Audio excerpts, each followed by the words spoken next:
Hi and welcome to my video. It's the very end of peach season here in Ontario, and today I am going to be sharing with you a recipe for a peach and jalapeno chutney. I got it out of the Canadian Living Cookbook, so I will link the recipe down below. But this is a great way to use up those summer peaches, and it makes a really delicious condiment to go with just about anything from sandwiches, crackers, cheese. Alright, let's get right into this chutney. Said you had to go away just to figure out who you are, and I'm in this empty house with your pictures on my wall. Unfortunately, the peaches I will be using in this recipe are the ones you are looking at right now, and yes, they are rotting. I got these literally 2 days ago. 2 days before I filmed this video, and this is what they looked like. They were perfect when I bought them, and then within 48 hours, this is what happened. I was of course very disappointed, but I was also determined not to waste these peaches, so I simply set about cutting off the parts of the peaches that were bruised or unsightly, and I was able to salvage probably about 80% of my peaches. Hopefully your peaches are better quality than mine, and all you will simply have to do is score somewhere on the peach with an X. I don't have to do this because I have already removed so many little chunks out of my peaches that I've already broken the skin. I don't need to score it. But if you're using a peach that you haven't cut up in any way, just score it with an X. Then submerge your peaches into boiling water for 30 to 45 seconds. Try to forget about you makes me restless. Waiting for love, waiting for love. I don't know what else I can do. After 30 or 45 seconds in the boiling water, simply remove the peaches. They haven't been in there long enough to cook. It's just long enough so that you will have little difficulty removing the skin. You can wait for them to cool off a little bit, but you should have virtually no difficulty in lifting the skin right off the peaches. And you can see that having removed the skin, the peaches still retain their very beautiful blush color, a little bit orange, a little bit reddish in some places, but still very vibrant in their coloring. Then you're going to cut up the peaches, just roughly chop them into 1 to 2 inch pieces. They don't have to be uniform, they don't all have to be 1 inch or all have to be 2 inches. Just, somewhere in the realm of 1 to 2 inches.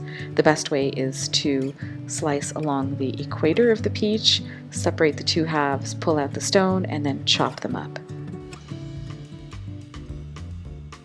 Now, having done our peach prep, we can get on with the actual cooking of this chutney.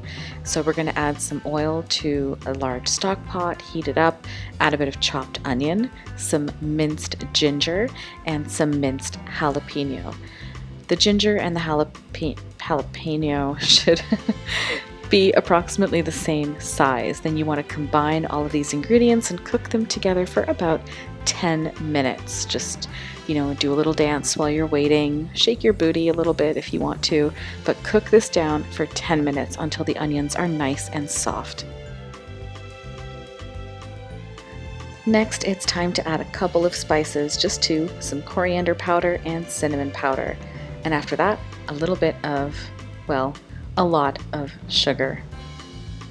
This isn't going to be a very sweet chutney, it's actually going to be tangy, but the sugar will help to preserve the chutney. Sugar is a humectant, so look how it has produced some liquid. Isn't that amazing? The properties of sugar.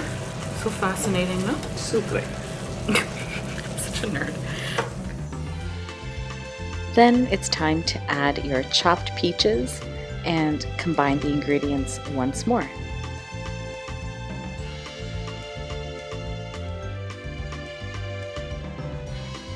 And once the ingredients are sufficiently combined and everything is really nicely incorporated, it's time to add a tangy element, some apple cider vinegar.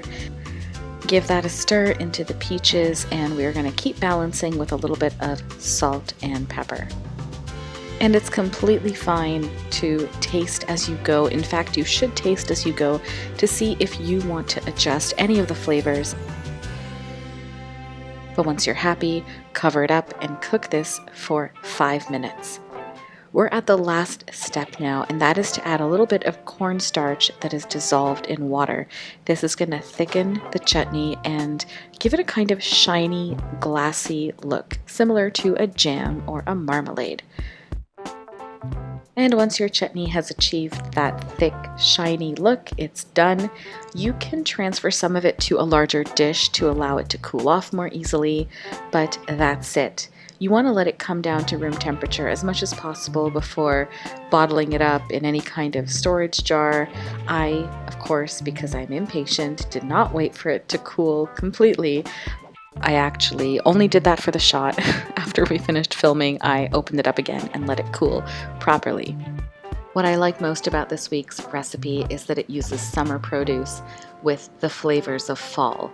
Warm ginger, coriander, and cinnamon, those really spicy notes that we associate with autumn. I hope you liked it, and please give it a thumbs up, hit the like button, drop me a comment, and I'll see you very soon with another recipe. Okay, bye-bye.